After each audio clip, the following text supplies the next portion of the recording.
నైనా ఈ బాబా కోసం ఏమైనా దానం చేయనైనా. దాంట్లో నాకేం లాభమా? నువ్వు ఒక రోజు మీ అమ్మ నాన్న పేరు గొప్ప స్థాయికి తీసుకెళ్తావు నాయనా. నా పేరే సాయి, నా మీద 140 కేసులు.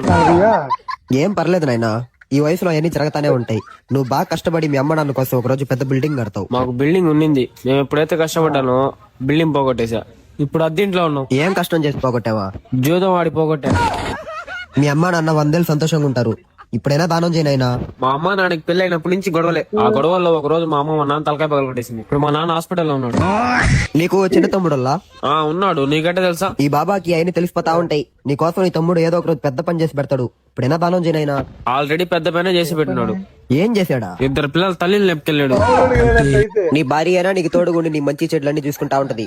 ఇప్పుడైనా దానం చేయనైనా. వాడు లేపుకెళ్ళిందే నా భార్యని. నీలాంటి సావని కూడా సావడదా? వస్తావనే వెళ్తా ఉన్నా, నువ్వు ఎదురొచ్చావు.